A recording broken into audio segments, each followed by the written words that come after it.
अयोध्या में तैयारियां। मिथिलापुरी से अयोध्या तक का मार्ग 3 दिनों में तय करके महाराज जनक के मंत्री राजा दशरथ के दरबार में पहुंचे। रत्नजटित सिंहासन पर विराजमान महाराज दशरथ का सादर अभिवादन करने के पश्चात मिथिला के मंत्री ने कहा, हे राजन, मिथिला नरेश ने आपका कुशल समाचार पूछा है और महर्षि विश्वामित्र की आज्ञा से उन्होंने आपके पास ये संदेश भेजा है कि समस्त संसार को ज्ञात है कि मिथिला के राजा जनक की पुत्री सीता अत्यंत रूपवती, लावण्यमय एवं समस्त सद्गुणों से संपन्न है। राजा जनक ने अपने यहाँ एक यज्ञ किया था। उसमें उन्होंने ये प्रतिज्ञा की थी कि जो कोई भी भगवान शंकर के विख्यात धनुष पिनाक पर प्रत्यंचा चढ़ा देगा उसके साथ वे राजकुमारी सीता का विवाह कर देंगे। उस यज्ञ में महामुनि विश्वामित्र राम और लक्ष्मण दोनों राजकुमारों के साथ जनकपुरी पधारे। राम ने धनुष पर प्रत्यंचा ही नहीं चढ़ा दी, बल्कि उस धनुष के 2 टुकड़े भी कर दिए। इस प्रकार उन्होंने अपने अद्वितीय पराक्रम से सीता को प्राप्त कर लिया है। अतः राजा जनक ने आपसे सादर अनुरोध करते हुए ये संदेश भेजा है कि आप अपने समस्त परिजनों, बंधु बांधवों, मंत्रियों एवं पुरोहितों तथा गुरु वशिष्ठ के साथ शीघ्र बारात लेकर मिथिला पधारने की कृपा करें, ताकि राजकुमार श्री रामचंद्र के साथ सौभाग्यकांक्षिणी सीता का विवाह वैदिक रीति से संपन्न हो सके और मिथिलेश कन्या के ऋण से उऋण हो सके। इस शुभ संदेश को सुनकर महाराज दशरथ अत्यंत प्रसन्न हुए।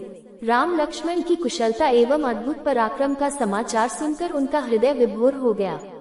वे मंत्रियों से बोले, मंत्रिवर, हमारा हृदय राम और लक्ष्मण से मिलने के लिए बहुत व्याकुल हो रहा है, इसलिए आप शीघ्र ही परिजनों एवं दरबार के सभासदों के साथ जनकपुरी चलने की व्यवस्था कीजिए। समस्त बंधु बांधवों, राज्य के प्रतिष्ठित सेठ साहूकारों, विद्वानों आदि सबको बारात में चलने के लिए निमंत्रण पत्र भिजवाइए। सेनापति जी से कहिए कि वे शीघ्र चतुरंगिनी सेना को तैयार होने का आदेश दें। यदि संभव हो तो ऐसी व्यवस्था कीजिए कि हम सब लोग कल ही प्रस्थान कर सके, क्योंकि हमारे समधी मिथिला नरेश ने हमसे बहुत शीघ्र मिथिलापुरी पहुंचने का आग्रह किया है। साथ ही परम पूज्य राजगुरु वशिष्ठ जी, वामदेव, जाबाली, कश्यप, मार्कंडेय, महर्षि कात्यायन आदि ऋषि मुनियों से भी ये प्रार्थना करें कि वे कल प्रातःकाल ही हम लोगों के चलने से पहले ही जनकपुरी के लिए प्रस्थान कर जाएं। इस बीच में हम तीनों महारानियों को ये शुभ समाचार देने के लिए जाते हैं। इतना कहकर राजा दशरथ ने मंत्रियों को आदेश दिया कि वे मिथिला से आए हुए अतिथियों का उचित सत्कार करें और उनके खान पान, ठहरने आदि का समुचित प्रबंध करें। इसके पश्चात वे स्वयं राजप्रासाद के अंतःपुर में पहुंचे और तीनों रानियों को बुलाकर यह शुभ संवाद सुनाया। शीघ्र ही यह समाचार संपूर्ण अयोध्या नगरी में फैल गया। घर घर में मंगलगान होने लगे, नृत्य संगीत का आयोजन होने लगा। महाराज की आज्ञा पाकर मंत्रीगण तथा भृत्यगण विवाह की तैयारियों में जुट गए। जन जन के मन में अद्भुत उत्साह था। ऐसा प्रतीत होता था जैसे प्रत्येक व्यक्ति के भीतर विद्युत का संचार हो गया है। सभी लोग अभूतपूर्व द्रुतागति से समस्त कार्यों को संपन्न कर रहे थे। अर्धरात्रि होते होते चलने की सारी तैयारियां पूर्ण हो गईं और दूसरे दिन दल बल के साथ राजा दशरथ रवाना हो गए। 4 दिनों तक चलने के पश्चात बारात मिथिलापुरी पहुंची।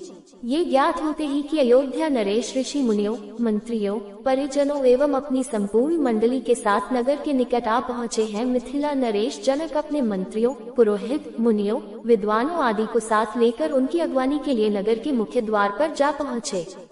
उन्होंने बड़े आदर के साथ राजा दशरथ की अभ्यर्थना करते हुए कहा, हे नृपश्रेष्ठ, आपके दर्शन करके मैं कृतज्ञ हुआ और आपके पदार्पण करने से जनकपुरी की भूमि धन्य हुई। आपने सीता को अपनी कुलवधू के रूप में स्वीकार करके मेरे वंश को सम्मानित किया है। यह मेरा अहोभाग्य है कि आज मिथिलापुरी में महर्षि वशिष्ठ, वामदेव, मार्कंडेय एवं कात्यायन जैसे परम तपस्वी महात्माओं के चरण पड़े हैं। मैं नहीं समझ पा रहा हूँ कि इस असाधारण सम्मान को पाकर किस प्रकार अपने भाग्य की सराहना करूँ। इस प्रकार समस्त आगत महानुभावों का सत्कार करके महाराज दशरथ को उनके साथ आए हुए ऋषि मुनियों, बंधु बांधवों, मंत्रियों एवं सैनिकों को जनवासे में ठहराने की उचित व्यवस्था की। जनवासे में राजा दशरथ बहुत देर तक मुनि विश्वामित्र और अपने दोनों पुत्रों के साथ बैठे हुए उनके कृत्यों और पराक्रम का विवरण सुनते रहे।